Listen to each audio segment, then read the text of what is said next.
Dapo thought he could humiliate his ex-wife by inviting her to his lavish wedding. He expected Nene to show up broken. Maybe not even show up at all.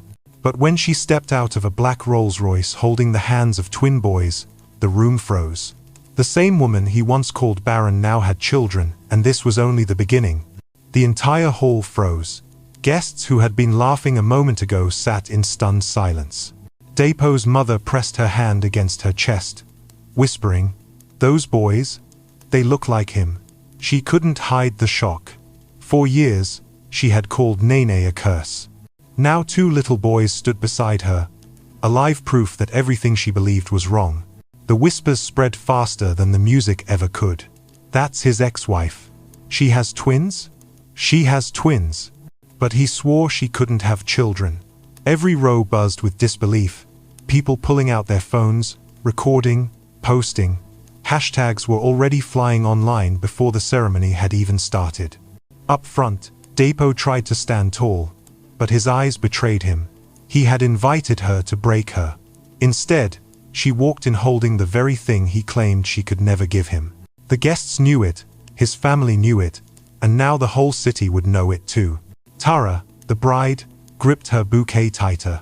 She had heard the rumors before, but Dapo brushed them off, blaming everything on Nene. Now she was staring at 2 little boys who carried Dapo's eyes. Her voice cut through the silence, sharp enough for the nearest rows to hear. "You told me she couldn't have children. What is this?" Dapo couldn't answer. His mouth opened, but nothing came out. The weight of every lie he'd told pressed down on him, and for the first time, he felt the room slipping away. Meanwhile, Nene didn't flinch. She didn't shout. She simply walked to the front row, sat in the seat. Dapo had reserved to disgrace her, and pulled her boys onto her lap.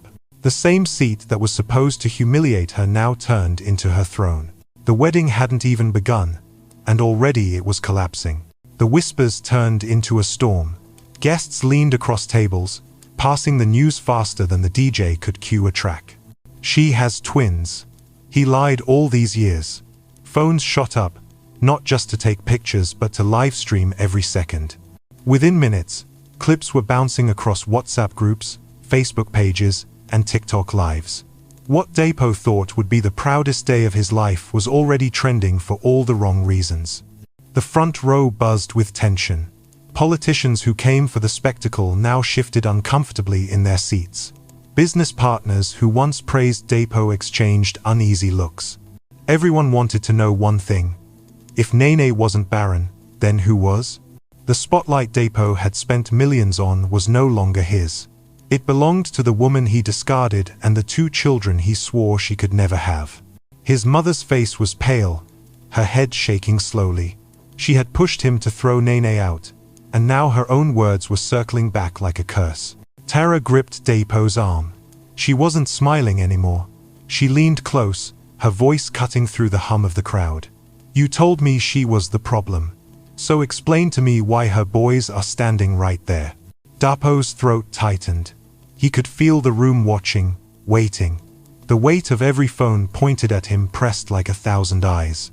He wanted to answer, but the truth choked him before a single word could leave his mouth. And Nene, she didn't need to say a thing. Sitting tall, twins resting on her lap, she let the silence speak louder than any outburst ever could. The same silence Dapo once used to shame her now returned to shame him. The wedding hadn't even started, yet the ending was already writing itself.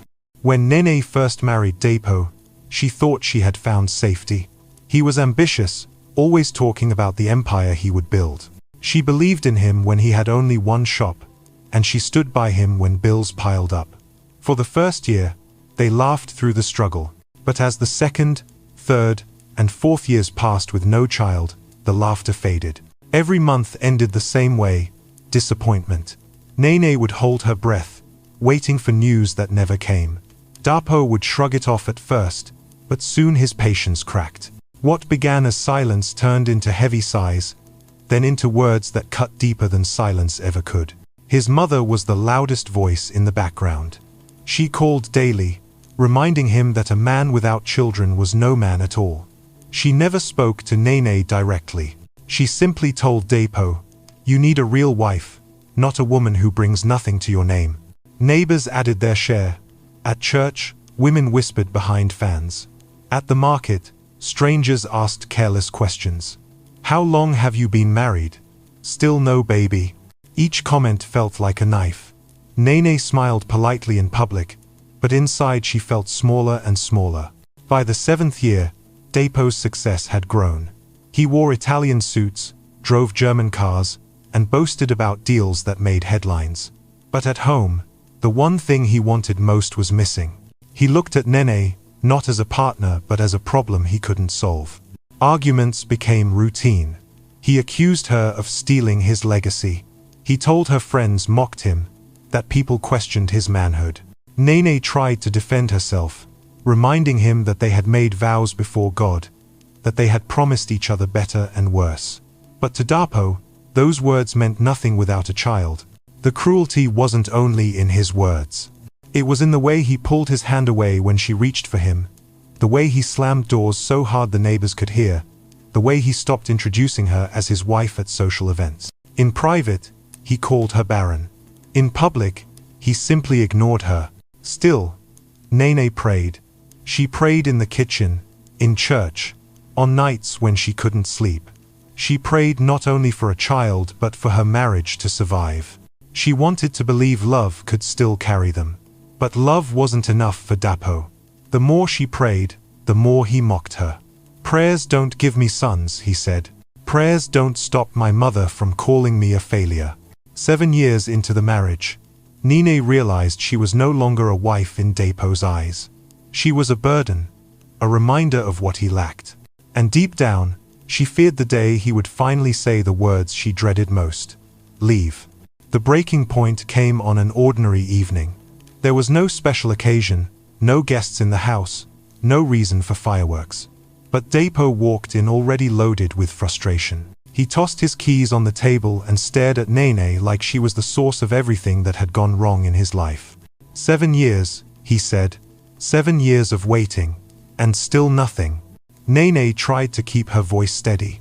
"We've tried, Dapo. Maybe we should see another doctor. Maybe." He cut her off with a bitter laugh. "Hope? That's what you've been telling yourself? My mother calls me every day, asking why I can't give her a grandson. My friends laugh behind my back. Do you know what it feels like to be mocked as a man without an heir?" Nane's chest tightened. "I'm not your enemy. I've prayed, I've cried. Do you think I enjoy this pain? I want children as much as you do." But Dapo's anger had no brakes left. "You are nothing to me now. What is a woman who can't give me a son? You eat my food, wear my clothes, ride in my car, but you give me nothing back. You are a curse." Nene's knees weakened. She begged him to stop, begged him to remember their vows. "We promised each other better or worse. Please don't throw me away like trash." But his heart had turned to stone. He picked up his phone and called his lawyer in front of her. "Prepare the divorce papers. I want her out by tomorrow." Nene gasped, as if the air had been punched out of her chest. "Divorce? After everything? After I left my family for you? After I stood by you when you had nothing?" Dapo didn't even blink. "Love doesn't give me children. My mother was right. I should have left you long ago." That night, Nene packed her clothes into a small bag with trembling hands. Every dress she folded carried memories, birthdays, dinners, nights of laughter that now felt like lies. She wanted to scream, but no sound came out. She looked at Dapo one last time, hoping for even the smallest sign of mercy, but he only crossed his arms and watched like she was a stranger. "Chaik," she whispered, using his full name, voice breaking. "You'll regret this. One day you'll see the truth." But he turned away. "By tomorrow morning, I don't want to see you here." So she walked out of the house that had once been her home. The maids looked down, afraid to meet her eyes. The marble floor echoed with the sound of her slippers as she dragged her bag toward the door. The night air was heavy, but she told herself one thing. "I may be leaving with nothing, but I will not remain broken." Nene stepped into the street, clutching her bag to her chest. She passed shops closing down, dogs sleeping on the roadside, neighbors who didn't even look twice. Nobody knew the woman walking past them had just lost her marriage, her home, and her peace. She thought about where to go. Her family had cut ties long ago when she chose Dapo over their advice. The only person she could think of was Uju, her college friend. Nene's legs shook as she walked, but she kept going. When Uju opened the door and saw her standing there in tears, she didn't need an explanation. She pulled Nene inside and said, "You'll sleep here tonight. My home is your home now." For the first time in 7 years, Nene allowed herself to break down completely. And as she cried in her friend's arms, she realized the truth. The marriage she had fought to keep alive was already dead, and Dapo had buried it himself.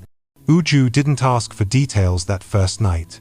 She simply made Nene tea, gave her a clean wrapper, and told her to rest. 4 hours, Nene lay on the small couch, staring at the ceiling. Her mind replayed every word Dapo had thrown at her. "You are a curse. You are nothing." The insults echoed louder than the street noise outside. Morning came, but peace didn't. Uju insisted she eat breakfast, but Nene couldn't swallow more than a spoonful. Days turned into weeks, and her body was present but her spirit felt absent. She would sit by the window, watching people carry on with their lives, wondering if anyone could see how broken she felt inside. The whispers didn't stop either. News of the divorce spread quickly. Old neighbors shook their heads, saying Dapo was right to move on. Others pitied Nene, but pity didn't pay rent or heal scars. Even walking through the market felt unbearable. Every question sounded like mockery. "Are you still with him? No children after all that time?" She avoided crowds, avoided eye contact, avoided life. Uju tried everything to lift her friend up. She dragged her to church services, made jokes over meals, even brought new dresses home hoping Nene would wear them. But nothing seemed to break through the fog. Nights were worse. Nene would cry into her pillow, praying the tears would wash away the pain. Instead, they only soaked her sleep. One evening, Uju finally spoke the hard truth. "Nene, you can't let his words define you. He called you barren, but he never once tested himself. Why do you carry all the shame when it might not even be yours?" Nene lowered her head. "Because everyone believes it. His mother, the neighbors, even strangers at the market. They all say the same thing." Uju shook her head firmly.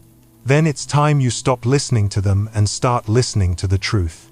We need to see a doctor, your doctor, not his excuses.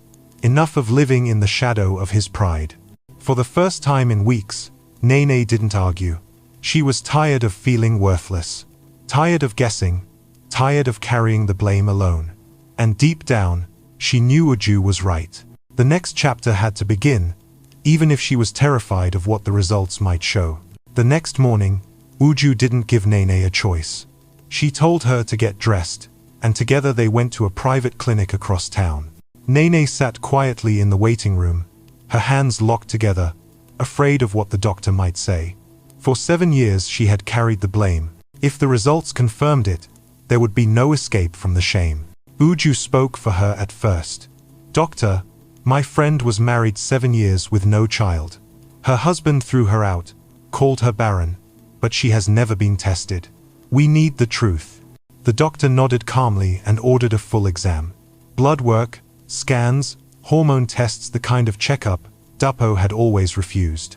Nene followed the nurses in silence, her heart racing. Every step felt like a verdict waiting to be read.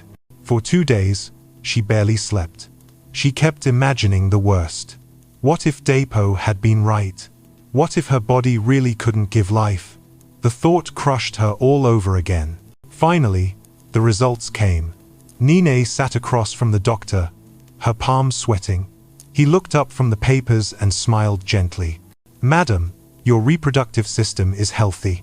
You're ovulating normally. Your hormone levels are fine. There is nothing wrong with you." The words didn't land at first. She blinked, confused. "Nothing? You're saying I'm fine?"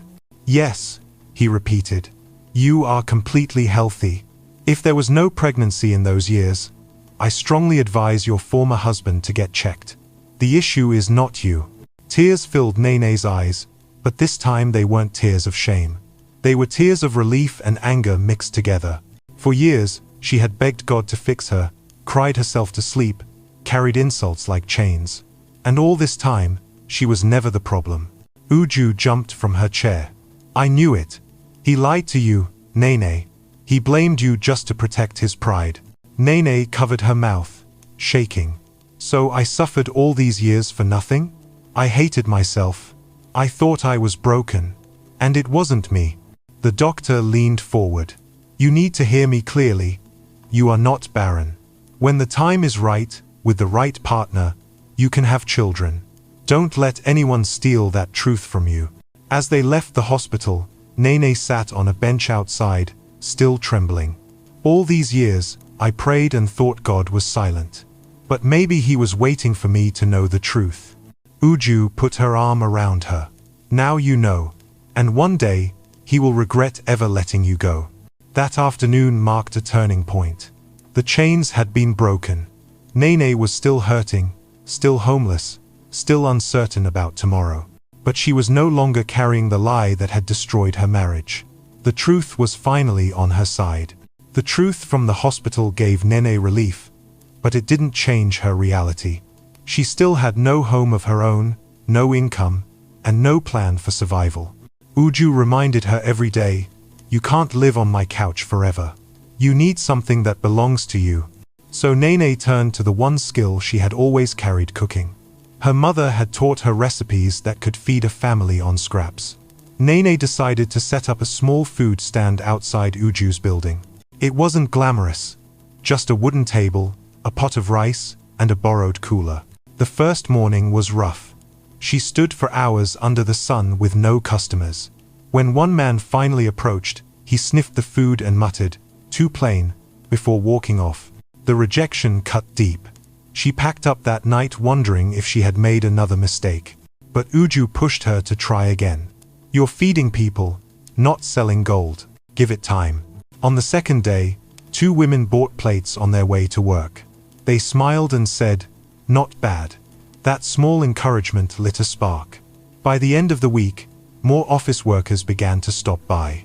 Some came back twice in a day, telling her the food reminded them of home. Still, it wasn't easy. Rain ruined the stand more than once. Some days she sold nothing and went to bed hungry. People whispered behind her back. From rich man's wife to food seller. Every word stung, but she kept showing up. Slowly, the stand gained rhythm. Regulars came every morning for jollof rice, beans, and stew. Taxi drivers stopped for quick takeout. Nene found herself smiling again, not because life was perfect, but because she was finally standing on her own. The turning point came one afternoon when a customer said, "Madam, your food has heart. I'd rather eat here than at a fancy restaurant." Those words mattered more than money. For the first time since her marriage collapsed, Nene felt seen not as a failure, but as someone with value. She went home that evening with sore feet but a lighter spirit. The woman Darpo called Baron was slowly building a new life, one plate at a time. Obina first showed up like any other customer. A tall man in a pressed shirt, laptop bag over his shoulder, clearly on his way to the office. He ordered 2 plates of jollof and beans, paid without haggling, and left with a simple, "Thank you." Nene didn't think twice. She had seen plenty of men in suits pass by. But he came back the next day. Then the day after. Sometimes he joked that her food gave him more energy than his morning coffee. Sometimes he dropped small tips, saying, "This is for the effort, not just the plate." Unlike other customers who rushed in and out, Obina lingered just long enough to make her smile before walking away. Weeks passed, and his visits became part of her rhythm.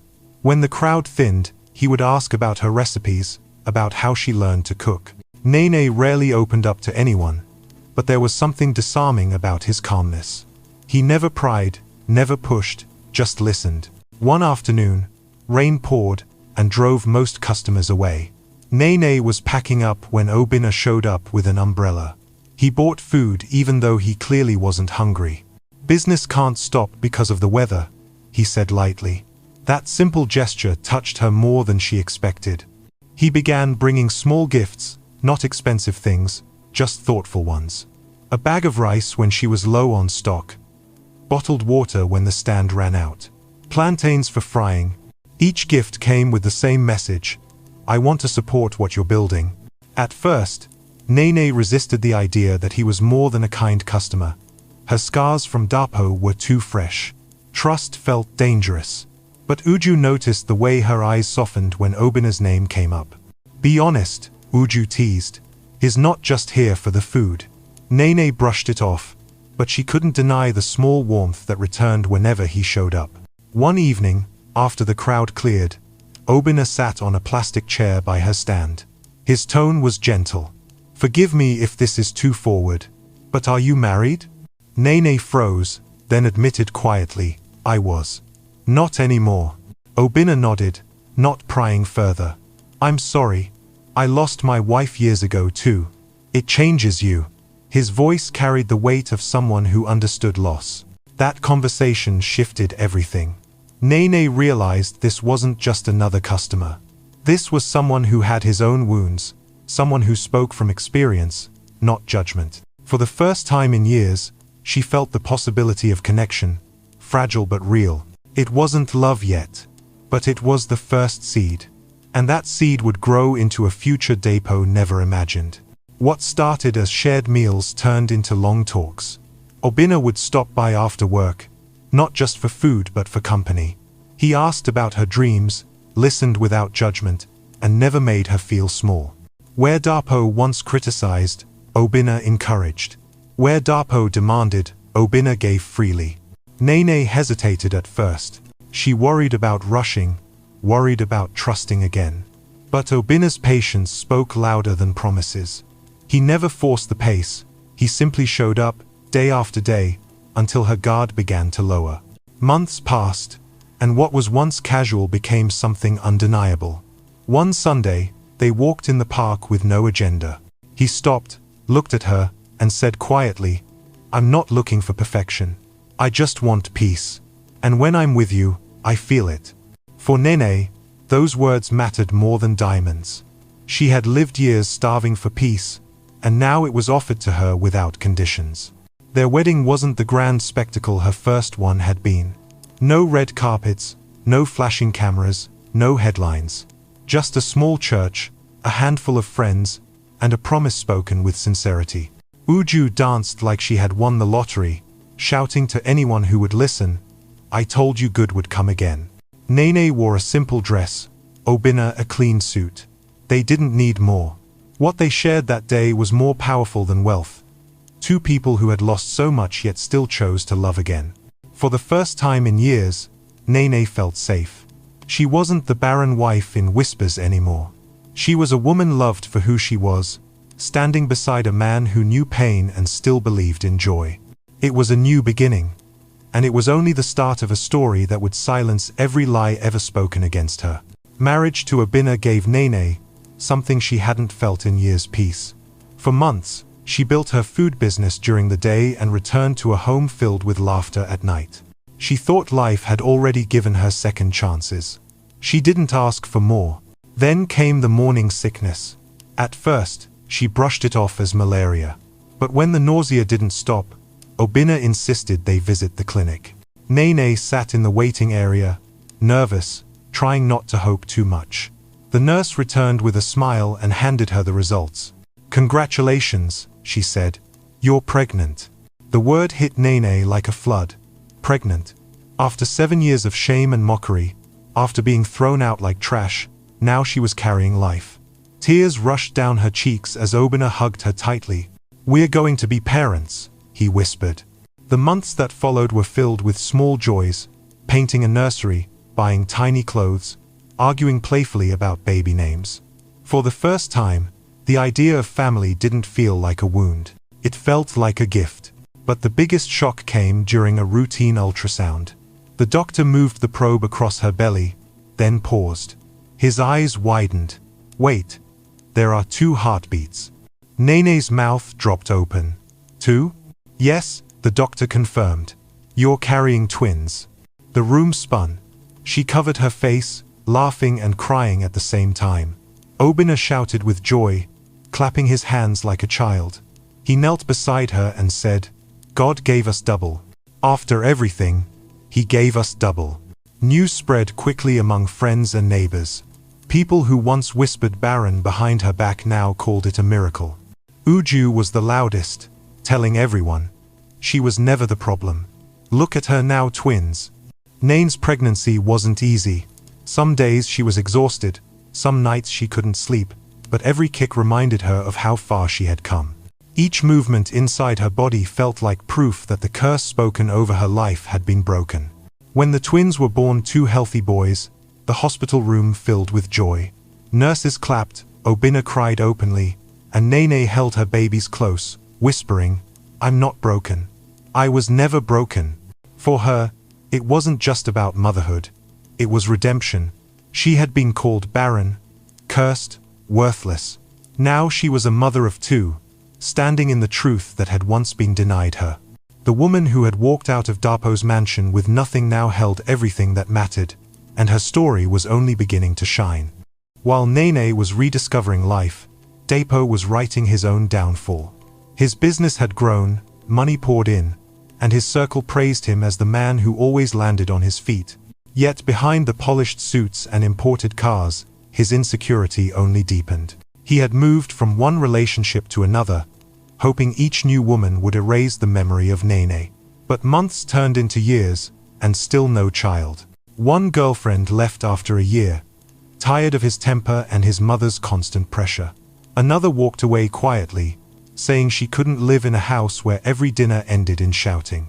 Dapo convinced himself the problem was them, never him. Then came Amara, a flashy designer from Lagos.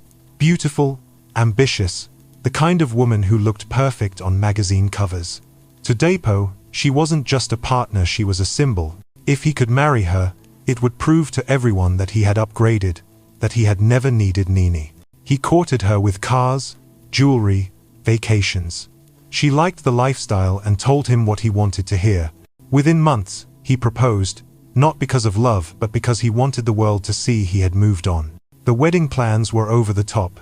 He booked the biggest hall in town, hired musicians from Ghana, ordered imported wine by the crate. Every detail was meant to scream success. His friends joked, "You're planning a coronation, not a wedding." Dapo laughed proudly. "Exactly. I want the world to know who I am." But deep down, his motives were darker. He wasn't just celebrating. He wanted revenge. He wanted Nene to see what she had lost. One afternoon, reviewing the guest list with the planner, he paused. "Add one more name," he said. "Whose?" the planner asked. He wrote it himself, Nene Obianuju. The planner blinked. "Your ex-wife? Are you sure?" "Yes," Dapo said coldly. "Front row, first-class invite. I want her to sit there and watch." His best friend tried to caution him. "What if it backfires? What if she doesn't come?" Dapo smirked. "She'll come. Women like her always come. They can't resist watching what they lost." That night, alone in his mansion, he stared at the gold-embossed invitation. He imagined Nene walking in, broken and small, while Amara glowed in diamonds. He imagined the whispers, the pity, the validation he craved. He didn't realize he was setting the stage for his own humiliation. Even Amara had doubts. She had been with Dapo for months and still no sign of pregnancy. Quietly, she bought test kits, each one coming back negative. She suggested they both get checked, but Dapo snapped, "Don't ever insult me like that. I am fine."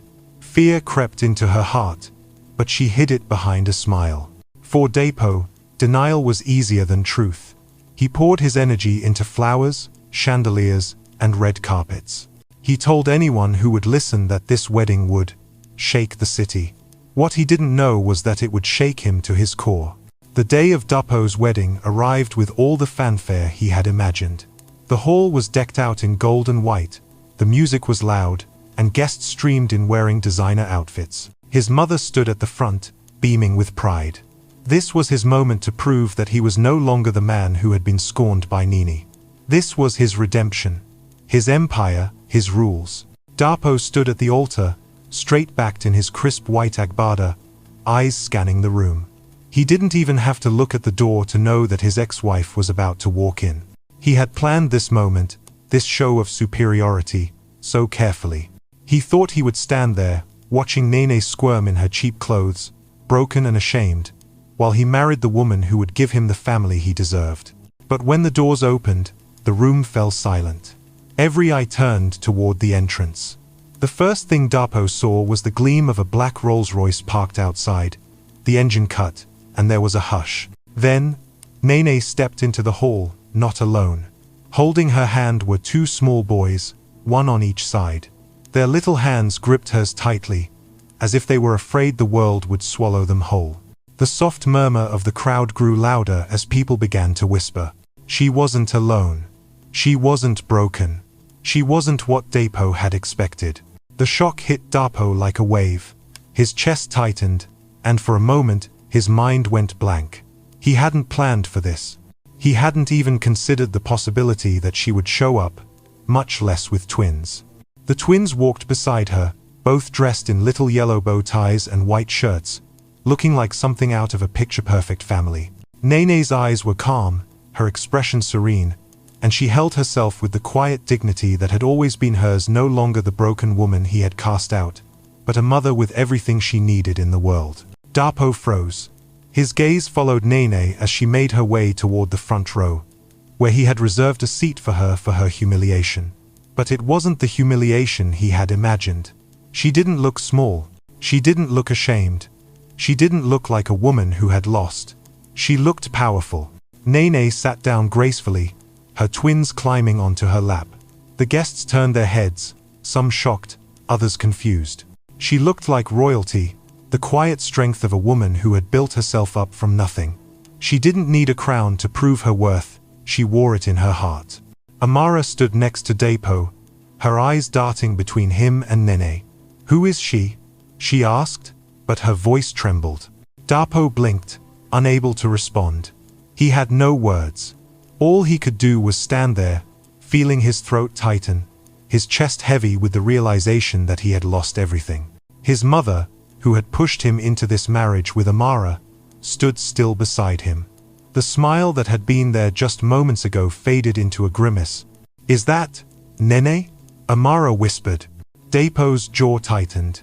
"It can't be," he muttered, but the truth was clear now. He had spent years convincing himself that it was Nene who was broken. It was Nene who couldn't give him a child. But now, she was sitting there, with two sons, and she wasn't just surviving. She was thriving. The pastor cleared his throat, trying to break the tension, but the damage had already been done. A few moments later, Dapo's eyes locked on the twins. They were laughing, whispering to each other, and playing with the toys they had brought with them. They didn't know the weight of what was happening. They didn't know that their mother's entrance had just crushed their father's fragile ego. The room buzzed with confusion, and Dapo, for the first time in his life, felt the sting of regret. He wanted to run, wanted to escape, but he couldn't. His feet felt like lead. His entire world had shifted, and there was no going back. Nene wasn't the failure he had made her out to be. She wasn't the burden he had claimed. She was a mother strong, independent, loved. And now, in front of him, in front of the entire world, she was living the life he had always been too arrogant to imagine. The hall buzzed with whispers. What should have been the proudest moment of Dapo's life had turned into a nightmare. Guests leaned across their seats, phones already out, recording everything. The groom who once boasted of strength now stood frozen, his face drained of pride. Amara tugged at his sleeve, her voice sharp but trembling. "You told me she was barren. You swore it." Dapo's throat went dry. He stammered, "I thought she was. I didn't know." The crowd wasn't buying it. Murmurs grew louder. He lied. He blamed her. All this time, it was him. The pastor cleared his throat, trying to salvage the ceremony. "Shall we proceed?" But Amara shook her head. She turned to the guests and raised her voice. "This man built a marriage on lies. He humiliated one woman, and now he tried to trap me in the same." Gasps filled the room. Cameras flashed. Amara ripped off her veil and dropped the bouquet on the altar. "I won't do this. Not today. Not ever." Then she walked out, her bridesmaids scrambling behind her. The silence left behind was heavy. Dapo's mother covered her face with her wrapper, whispering prayers under her breath. His best friend shifted uncomfortably but said nothing. All eyes were on Dapo, but the one gaze he couldn't escape was Nene's. She didn't gloat, didn't smile in triumph. She simply sat with her sons, calm and unshaken, while he crumbled in front of everyone. That quiet dignity cut deeper than any insult. For years, he had carried himself like a king. But in that moment, Dapo felt stripped bare. His empire of pride had collapsed, not with a fight but with the truth he had refused to face. Guests began filing out, whispering to each other, some shaking their heads, others laughing behind their hands. His grand wedding, the one meant to outshine Nene, to prove his worth, was over before it began. And worse, the humiliation was public, recorded, and already spreading online. Later that evening, when the hall was empty and the decorations half torn down, Dapo sat alone on the stage. His agbada, once shining, now sagged around him. His phone buzzed non-stop with messages. Nene's twins, Amara walks out, the barren man exposed. Each headline felt like a dagger. Connell, his best man, finally broke the silence. "Bro, you brought this on yourself." Dapo didn't argue. He couldn't. He buried his face in his hands, replaying every cruel word he had thrown at Nene. "You are a curse. You're barren. Get out of my house." Now those same words echoed in his mind, mocking him. He realized the truth too late. He hadn't lost Nene because she failed him. He lost her because of his pride, his arrogance, his refusal to listen. She had found joy, peace, and children, everything he once claimed he deserved. And he had nothing. For the first time, Dapo felt not just defeated, but empty. Alone in a hall that was supposed to celebrate him, he understood the bitter reality. He had destroyed himself with his own hands. Days after the ruined wedding, Dapo couldn't sleep. The headlines wouldn't die down, the whispers followed him everywhere, and the humiliation clung to him like a shadow. His company board questioned his judgment, investors backed out, and even his friends avoided his calls. For the first time in years, his wealth felt useless.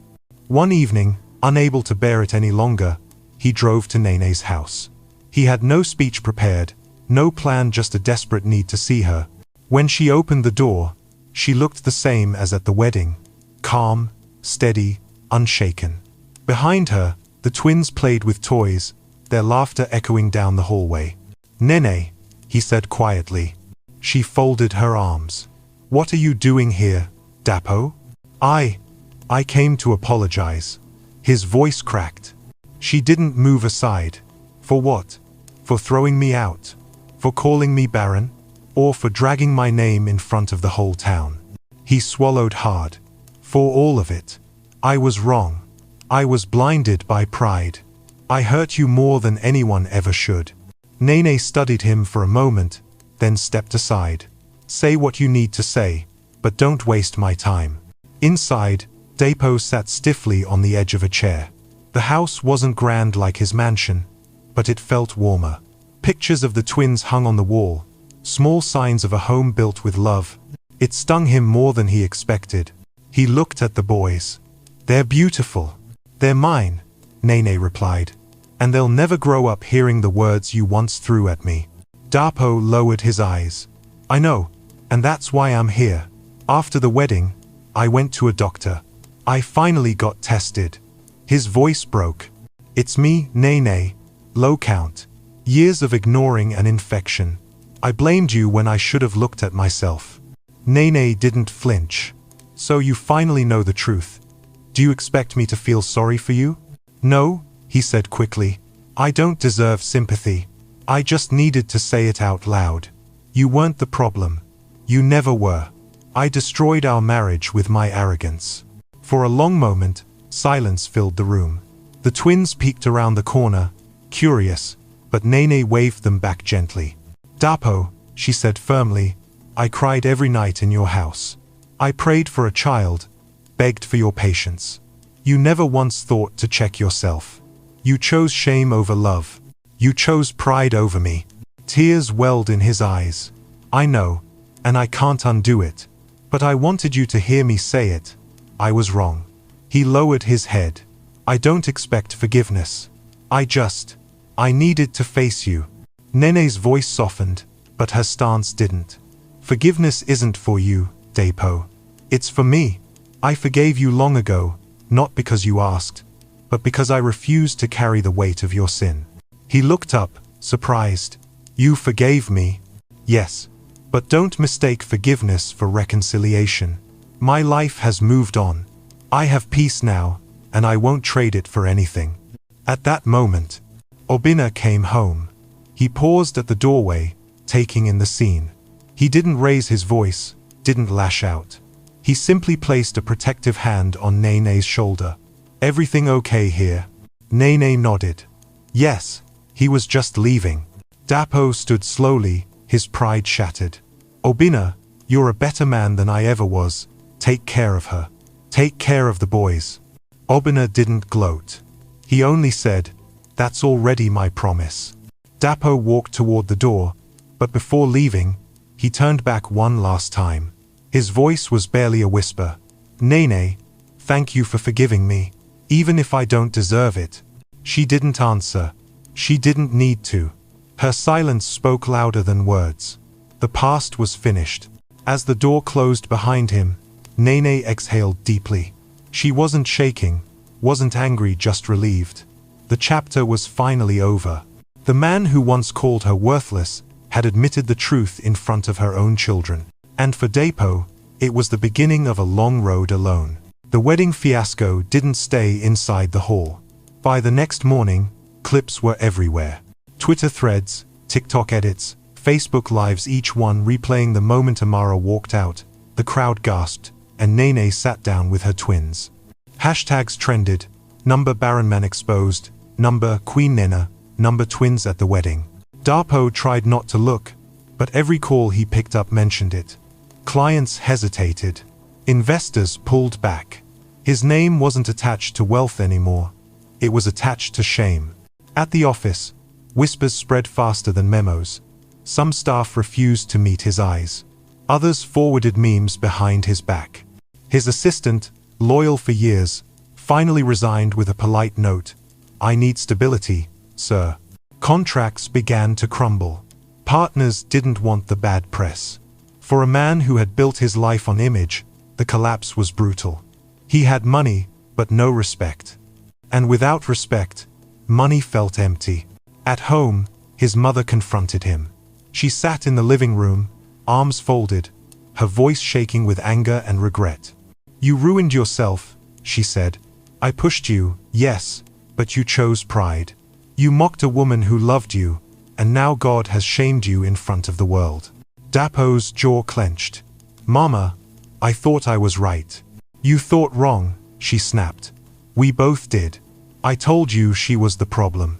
I never once thought to question you, and look where it left us. Alone. The word stung. Alone. Because that was exactly how he felt. Friends avoided his calls. Women who once chased him now blocked him, and business partners refused meetings. Late at night, he scrolled through endless videos. One comment struck him. This man destroyed a diamond because he thought it was a stone. Another said, he blamed her for what was always his fault. Let this be a lesson to men everywhere. He slammed the phone down, but the words lingered. For years, he had laughed at gossip about others. Now he was the gossip. The humiliation wasn't just public, it was personal. His mother's disapproval weighed heavily. Once his biggest supporter, she now barely spoke to him. Neighbors who once praised his cars now whispered when he passed. Even children pointed. He tried to bury himself in work, but the numbers spoke louder than denial. Sales dipped, partnerships dissolved. His empire, once untouchable, was unraveling. Meanwhile, every update about Nene made things worse. Pictures of her food business growing, customers lining up, neighbors praising her twins. She had become a symbol of resilience, while he became the cautionary tale. One afternoon, after yet another investor walked away, He sat in his office, staring at the ceiling. The chandelier above him used to feel like a crown. Now it felt like a weight pressing down. Connell, his closest friend, finally broke the silence. "Bro, you need to face it.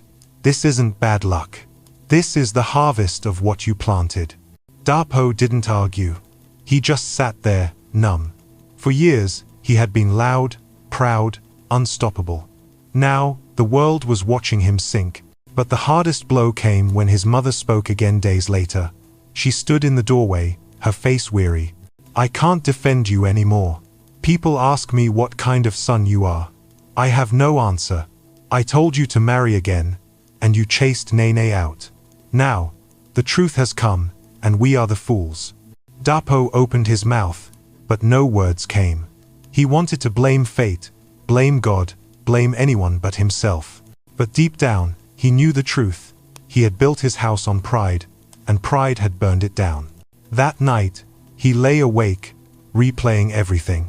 Nene's quiet strength, Amara's angry words, the laughter of the twins, the whispers of the crowd. Over and over until dawn broke and the weight of it all crushed him again. For the first time in his life, he realized he couldn't buy his way out. No suit, no car, no party would fix this. Respect was gone, and with it, the man he once thought he was. Weeks after the wedding disaster, Darpo's life looked nothing like the empire he once flaunted. His mansion, once filled with noise, now echoed with silence. Business meetings were cancelled. Partnerships dissolved. Even casual invitations dried up. He used to complain about being overbooked. Now his calendar stayed empty. The gossip didn't fade. Every time he stepped out, whispers followed. "That's him," strangers muttered.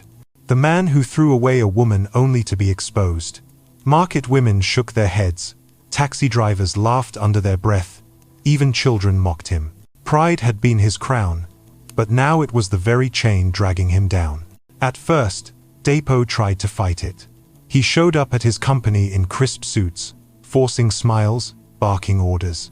But employees only nodded politely, waiting for him to leave.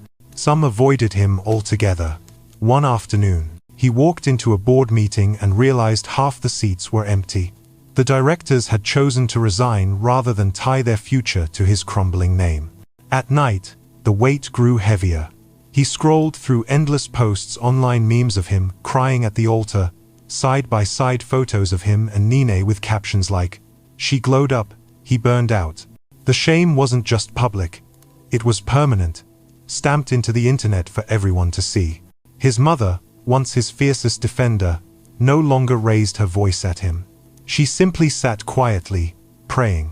"We destroyed ourselves," she admitted one evening. "I told you to chase her away, and now the world sees us as fools." Darpo wanted to argue, but even his pride was too weak. He simply lowered his head. Meanwhile, Nene's life blossomed in ways she never expected.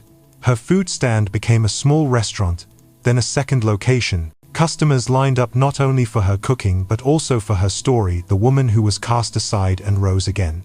Local newspapers featured her. Community leaders praised her. She didn't chase the spotlight, but it found her anyway. At home, peace ruled. Obina was steady, kind, present. The twins thrived, filling the house with energy. Neighbors smiled when they passed, calling her Mama Ajima, mother of twins. She wore the title with pride, not arrogance. For the first time, her nights were quiet not from loneliness, but from contentment. The contrast couldn't be sharper. While Darpo's empire cracked, Nene built something real. While he lost sleep to shame, she rested in gratitude. While he replayed the sound of mocking crowds, she listened to her children's laughter. Darpo tried one last push to reclaim his name. He hosted a business dinner, invited investors, promised big returns. Only 3 people showed up, and they spent more time scrolling on their phones than listening. Midway through his pitch, one of them held up a video of Nene's thriving restaurant. "This is the woman you threw away?" he asked. The others chuckled. The dinner ended early. That night, Darpo sat in his office, staring at the walls. His trophies, once symbols of success, now looked like reminders of failure. He whispered to himself, "Who am I now?" No answer came. The city had moved on without him. People no longer talked about his cars or his parties. They talked about Nene's strength, her twins, her second chance. She became a story of hope. He became a warning. What hurt most was realizing it wasn't fate or bad luck. It was his choices, his arrogance, his refusal to listen. Pride had cost him everything: his marriage, his reputation, his peace. Nene, on the other hand, didn't need to boast. She didn't flaunt her victory. She simply lived her life, quiet, steady, grateful. And that quiet strength was louder than all his noise had ever been. In the end, Dapo wasn't just a man who lost his wife. He was a man who lost himself. And as he sat alone in a house too big for one person, the laughter of Nene's twins echoed in his memory like a song he could never hear in person. The woman he once called barren had become whole. And the man who once thought himself untouchable had become the most broken of all. The wedding hall was still buzzing, but not with music. People whispered, phones flashed, and all eyes stayed locked on the woman who had walked in with 2 boys by her side. Dapo was frozen at the altar, unable to speak. His bride was pale, trembling behind her veil. But Nene didn't look at either of them again. She sat quietly for a few moments, letting the weight of the truth settle in the room. The same truth Dapo had denied for years. The same truth he tried to bury with pride. Now it stood right in front of him in the form of 2 children calling Nene mommy. Amara leaned close to her. "Do you want to leave now?" she whispered. Nene smiled gently. "Yes, we've shown enough." She stood, gathered her purse, and reached for her son's hands. They hopped off their seats, one clutching a toy car, the other squeezing her fingers tight. The crowd parted without a word. Guests shifted their chairs, creating a path down the aisle. No one dared to block her way. As Nene walked, murmurs rippled like waves. "That's her. She has twins." All this time, he blamed her. Each word stabbed Dapo, deeper than any insult. But Nene didn't slow down. She didn't gloat, didn't raise her voice. She just kept moving with the calm grace of someone who had nothing left to prove. The Rolls-Royce was already waiting outside. The driver opened the door, bowing slightly as if he knew this was no ordinary exit. Cameras crowded the steps. Photographers scrambled to get the perfect shot. For them, it was a scandal. For Nene, it was freedom. Her sons climbed in first, giggling at the big leather seats. She followed, smoothing her dress as she settled between them. Before the door closed, she looked back just once at the hall that had once symbolized her deepest pain. Now it was just a building filled with strangers. Dapo tried to call out, but his voice cracked. "Nene." She didn't respond. The car door shut, muffling the noise of the crowd. The engine purred, and the Rolls-Royce glided away, leaving behind whispers, confusion, and one groom whose world had just collapsed. Inside the car, the boys snuggled against her arms. "Mommy, are we going home now?" one asked. "Yes," she said softly, kissing their foreheads. "We're going home." Her heart ached, but not from sadness. It was relief. For years she carried shame that wasn't hers. Tonight, the world saw the truth. And now, she could finally breathe. The city lights blurred past the window. Nene leaned her head back, whispering a silent prayer. Not for revenge, not for Dapo's downfall, but for peace for herself, for her sons, and even for the man who had once called her barren. By the time they reached Amara's house, social media was already exploding. Hashtags were trending. Videos of her entrance and exit were going viral. But Nene didn't care. She wasn't chasing fame. She was chasing peace. And for the first time in years, she felt like she was finally catching it. The wedding was supposed to be his crowning moment. Instead, it ended in whispers, shame, and silence. Guests had slipped out one by one, avoiding his eyes. Even the pastor left without a word. The hall that was meant to echo with music now felt like a grave. Dapo sat alone in the empty seats long after everyone had gone. The decorations looked cheap, the gold drapes dull. His phone kept buzzing friends, bloggers, reporters. Headlines already read, ex-wife proves him wrong. He didn't open a single message. At home, his mother tried to talk. Son, you must face this. You blamed her. Now the truth is out. But he waved her off, sinking into his chair. For the first time in his life, the walls of his mansion felt like a cage. Sleep refused to come that night. He kept seeing Nene's calm face, the boys at her side. Not one, but two. The same woman he had called Baron was now a mother of twins. By morning, the whispers in his head turned into questions. What if it was never her? What if it was him all along? The thought hit like a hammer. He had never once allowed a doctor to test him. He had built his pride on assumptions, and that pride had now burned his life to ashes. He grabbed his car keys and drove to the city hospital. No entourage, no assistance, no luxury. Just a broken man desperate for answers. At the reception desk, he struggled to speak. I need a fertility test, full checkup. The nurse looked at him kindly and handed him a form. For the first time, Dapo felt small, like a man stripped of his armor. Hours passed as blood samples were taken, scans completed, questions asked. He waited in a cold hallway, scrolling through nothing on his phone. Every notification was another reminder of his public disgrace. He turned the screen off and buried his face in his hands.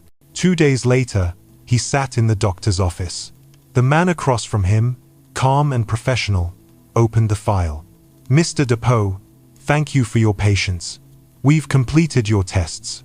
Dapo's chest tightened, and the doctor cleared his throat. Your results show low sperm count and poor motility. In medical terms, this makes conception extremely difficult without treatment. The words crashed down on him like bricks. So, it's me?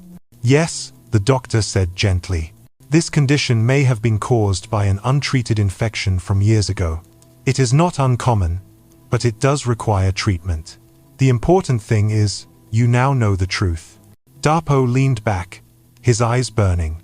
All those years of blaming, shaming, and rejecting Nene when the problem had been inside him all along. He remembered her tears, her prayers, her pleas for patience, and he had thrown her out anyway. The doctor continued, we can explore options for treatment. But I advise counseling as well. You've carried this weight in the wrong way for too long. Dapo nodded faintly. Counseling wouldn't undo the damage. It wouldn't erase the wedding fiasco. It wouldn't bring Nene back.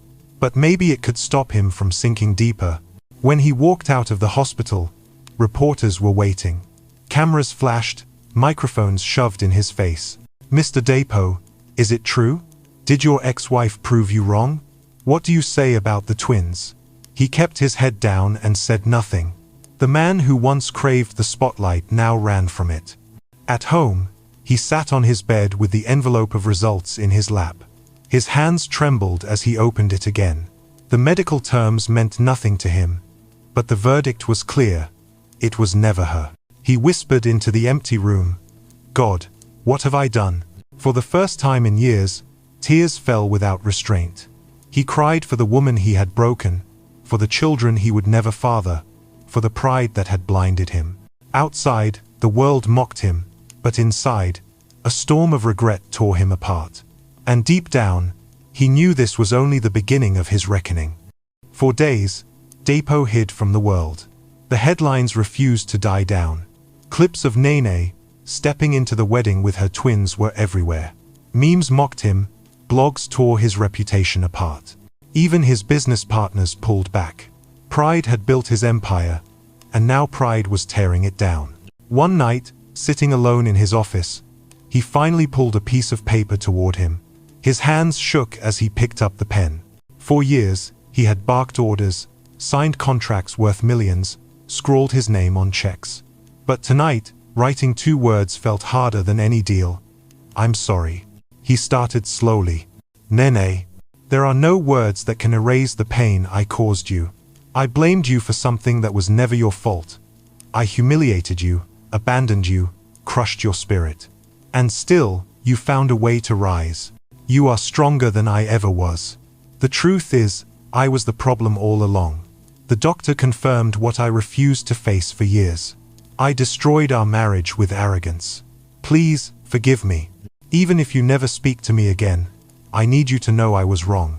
When he finished, tears blurred the ink. He folded the letter carefully and placed it in an envelope. For once, it wasn't about saving face. It wasn't about image. It was about telling the truth. The next morning, he sent a driver to deliver it to Nene's small restaurant. Nene was wiping tables when the envelope arrived. She hesitated, then opened it. The handwriting was unmistakable. Dapo's bold, impatient strokes, now softer, shaky. She read each line slowly. By the end, her hands trembled, but not from anger, from release. For years, she had carried the weight of his accusations. She had prayed, cried, begged God to prove her innocence. The twins had been her answer. But the letter was his confession. Amara, her closest friend, walked in and saw her face. "What is it?" she asked. Nene handed her the paper. Amara read quickly, then shook her head. "So now he admits it. After everything. What are you going to do?" Nene looked at the twins playing in the corner. "I'm going to forgive him." Amara's eyes widened. "After what he did?" "Yes," Nene said firmly. "Not for him. For me. I won't let his mistakes live in my heart any longer. Forgiveness doesn't mean I forget. It means I'm free." That Sunday, Dapo showed up at the restaurant. Not in a Rolls-Royce, not in designer clothes. Just a plain shirt, his shoulders heavy. The room went quiet when he walked in. Customers whispered. Nene came out from the kitchen, apron still on. For a moment, they stared at each other. Then she spoke first. "I got your letter." He lowered his head. "Did you read it?" "Yes." Silence filled the space. The twins ran up to her, clinging to her legs. Dapo's eyes watered. "They're beautiful," he whispered. Nene's voice was steady. "I forgive you." The words hit him like a wave. He covered his face with his hands and sobbed, right there, in front of everyone. For once, he didn't care who was watching. Life moved on, but for Nene it wasn't just survival anymore, it was building something new. The scandal had blown through the city like a storm, but instead of hiding, she stood taller. People came to her small restaurant not just for food, but to see the woman who had walked into her ex-husband's wedding like a queen. Some called her brave, others whispered, "God's proof." But Nene didn't run a restaurant for gossip. She ran it for her twins, for stability, for peace. At first, the line outside was manageable. 10 people before noon, maybe 20 by closing. But within weeks, customers doubled. Word spread that her jollof was unmatched, her egusi thick and rich, her plantains always fried golden. Even workers from corporate offices started driving across town just to eat there. Amara watched in amazement. "Nene, you need help. This is bigger than a one-woman show." Nene laughed. "It's just food." "No," Amara insisted. "It's more than food. People come here because you survived. They feel hope when they see you." That night, after putting the twins to bed, Nene sat at the kitchen table with a notepad. For the first time in years, she let herself dream. Not about proving anyone wrong, but about creating something lasting. She wrote one phrase at the top, Nane's kitchen. The next week, she moved from her small stall into a rented space down the street. She didn't decorate with chandeliers or gold chairs. Just clean tables, bright walls, and a chalkboard menu. Customers loved it. They felt at home. Her twins, barely toddlers, became part of the rhythm. In the mornings, they giggled as she tied their little shoes before dropping them at daycare. In the evenings, they sat at a corner booth drawing while she closed shop. She was tired, yes, but it was a good kind of tired, the kind that comes from building, not begging. One evening, a young woman approached her after dinner rush. "Mom, I read about you online. Your story gave me courage to leave my abusive fiancé. Thank you for existing." Nene's throat tightened. She hugged the stranger and whispered, "Don't thank me. Thank God you chose yourself." Moments like that reminded her this wasn't just about food. This was about showing others that broken beginnings can still bloom. Meanwhile, Dapo's world looked nothing like it used to. He sat in his mansion surrounded by silence. The flashy cars, the imported suits, the endless parties, none of it filled the emptiness. He attended treatment quietly, avoiding the media. Each day, he read Nene's letter of forgiveness again, trying to understand how she had freed herself when he still felt chained. One afternoon, he drove by her new restaurant. He didn't go in, but he saw the crowd outside, the children's laughter spilling from the door, Amara rushing with trays. He smiled bitterly. She made it. Without me, she made it. Inside, Nene was finalizing a deal with a food delivery app. Within a month, orders doubled again. She hired 3 workers, then 5. Amara became the manager. For the first time, Nene allowed herself to imagine expansion, not because she needed revenge, but because she had found her lane. Her pastor came by one Sunday afternoon, holding a bowl of her stew. "Child, you've turned pain into ministry. Keep cooking, keep feeding. You're healing people with every plate." She smiled. "I'm just trying to live." But the truth was, she was doing more than living, she was building legacy. The twins grew fast. On their 3rd birthday, the restaurant closed early for a small party. Balloons lined the walls, and Amara led the guests in singing. As Nene watched her boys blow out candles, she whispered, "Your father's pride broke us, but your laughter rebuilt me." Later that night, she tucked them into bed and prayed softly. "Lord, thank you for the storm that became my shelter. Thank you for the children that silenced every lie. Thank you for teaching me that forgiveness is freedom." Peace had replaced the chaos. The once broken woman who left a mansion with a small bag now owned a thriving kitchen, 2 healthy sons, and a life no money could measure. The world hadn't forgotten the scandal. Every now and then, strangers still whispered, "That's the woman who walked into the wedding." But she didn't flinch. She wore it like armor, because what they meant as gossip, she carried as testimony. And in the quiet of her heart, she knew her story wasn't about Depo's downfall. It was about her rise. Years later, the scandal had become a memory for most people. But for Nene it had turned into a foundation. What was once whispered as gossip was now spoken as inspiration. Her twins, now school-aged, came home one afternoon with a project from class. "Mom," one of them said, "they asked us to write about a hero. We wrote about you." Nene froze, her heart swelling. "Me? Why?" "Because you never gave up," the other answered. "You kept going, even when people laughed. You made food that helps people. You're our hero." Tears filled her eyes. She hugged them tightly. That moment was worth more than any trophy, any mansion, any title the world could ever give. Her children had seen her strength, not her scars. Around the same time, her restaurant chain celebrated its 5th anniversary. Customers lined up, community leaders gave speeches, and her pastor prayed blessings over her business. Cameras flashed, but this time Nene wasn't running from them. She stood proudly, her twins holding her hands. The same hands that once trembled with shame now carried a legacy. On the other side of town, Dapo lived quietly. He rarely showed his face in public anymore. The world had moved on, but the lesson clung to him. Every laugh he heard from children reminded him of the life he threw away. Every headline about Nene reminded him of the treasure he failed to cherish. One Sunday morning, he slipped into the back row of church. The pastor spoke about humility again, about how God restores the broken. Dapo bowed his head and whispered, "Lord, I was blind. I was proud. Forgive me." It was too late to fix the past, but not too late to face the truth. He left the service quietly, no one noticing, but in his heart something shifted. For Nene, forgiveness had already done its work. She no longer carried bitterness. She no longer lived in the shadow of Dapo's cruelty. She lived in the light of her children's laughter, in the aroma of her kitchen, in the peace of her new life. One evening, as she tucked her boys into bed, they asked, "Mom, will people always talk about what happened at that wedding?" She smiled softly. "Maybe, but what matters is what God did after.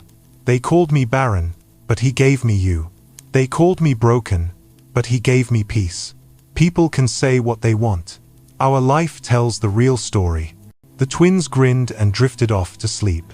Nene sat beside them for a while, whispering a prayer of gratitude. She didn't pray for revenge or for Depo's punishment. She prayed for strength to keep walking in grace, to keep raising her sons with love, to keep building something that mattered. Her journey had begun in pain, but it ended in purpose. The woman once despised became a symbol of dignity. The man who mocked her became a lesson of pride undone. And that was the story the city would never forget. Because in the end, the truth always rises. Pride falls, humility heals, and sometimes, the one the world calls barren becomes the one the world calls blessed. In the end, Nene's story wasn't about revenge. It was about resilience. The woman once called barren became a mother of twins. The man who mocked her lost everything to his pride. And the world learned a timeless truth. You can't bury light, and you can't silence truth. Her journey reminds us all pain doesn't have the final word. Forgiveness does, peace does, and sometimes, the people the world calls broken are the ones God calls blessed. If this story touched your heart, don't forget to like, share, and subscribe. Because there are more stories out there, stories of strength, of redemption, of hidden victories that the world needs to hear.